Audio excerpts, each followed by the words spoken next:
Now I want to turn to Afghanistan. Its future at a turning point. The country's Taliban leaders have said that they will let girls return to secondary school, and they've promised that they will let women remain in the workplace.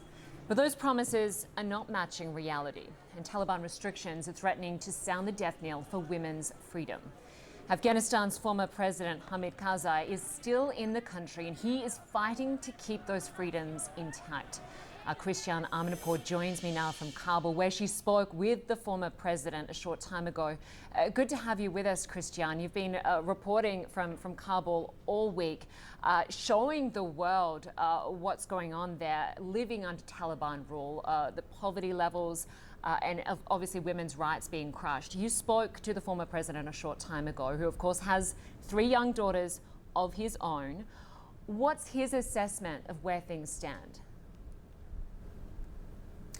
Well, he basically said that if women and girls are not part of the solution to this country, he told me that this would be a dying country, a dead country, because it simply will not be able to be independent. It'll constantly be a supplicant state. It might be a failed state. And so he is doing just about everything he can in any engagements he has with the Taliban, and now obviously regularly in tweets and in public, like talking to me on an interview.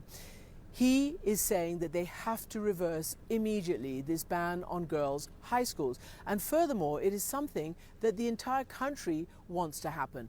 Even ever since the Taliban made this decree that girls wouldn't be allowed to go back and refused to reverse it, we have seen clerics all over the country, we've seen men all over the country, not to mention women, of course, absolutely decrying that Taliban edict. So I put all this to Hamid Karzai on this issue. This is what he said.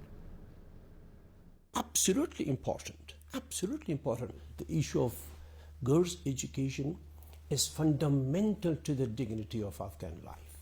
Therefore, there is no compromise there. Therefore, the call is very clear on the Taliban government and the current government that the Afghan people will never accept that decision. That the best for them in the country is to have girls go back to school as soon as possible. This goes to the essence of our life and existence as a dignified society. So I denounce it in the strongest words and want the Taliban to allow girls to go back to school as soon as possible. That's very strong. Tomorrow. So he's very adamant about it. And I just spoke a few moments ago with Deborah Lyons. Now, she is the special representative for the United Nations here in Afghanistan. Has been here more than 2 years. And she is the Western official who's had the most meetings, the most interaction with the new Taliban government. And she says that basically they know from her that women's rights, human rights, and basically abiding by the norms of the international community, but most especially on the issue of women's and girls' rights, is a condition for what the Taliban want. And that is lifting of sanctions, that is a restart of the economy, that is international recognition. And she's been telling them that none of this will happen unless they come to the table and actually meet their promises. They make public promises. They did so in Doha during the so-called peace negotiations, and they have done anytime anybody asks them that these girls' schools will reopen, that women will be able to go to work. But with each day that passes, as we heard from Ukraine, the pain of the unknown increases. It's really dire, and people here, especially women, are just not sure which way this is going to go now. Lynda. And Christian, this week an Inspector General report came out here in the US blaming the current and the former US administration for the collapse of the Afghan military. But it also criticized the former Afghan president, Ashraf Ghani, who of course fled at the time. What did Hamid Karzai say about Ashraf Ghani and the way that unfolded?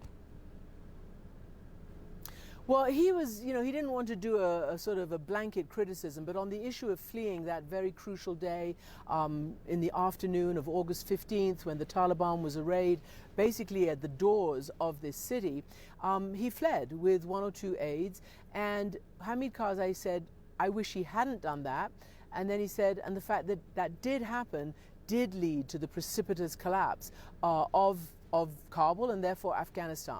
Now, what might have happened, and I've spoken to the UN, I've spoken to others obviously to Karzai and even the Taliban themselves, they say had he stayed, some of the arrangements that they had already put into place would have been carried through. Of course, nobody knows, nobody can for sure tell, but this is what they're saying now, that they had expected to come into this city with a government still in place and then to negotiate a surrender or some kind of future coalition, obviously with the Taliban from their perspective being in the majority. But they did not expect to come into this city and find a total vacuum. And from that day forth, it has been a scramble to try to put things together. Again, we can't know for sure whether the Taliban would have acted any differently, but the situation on the ground, the security, the panic on the ground might have been avoided.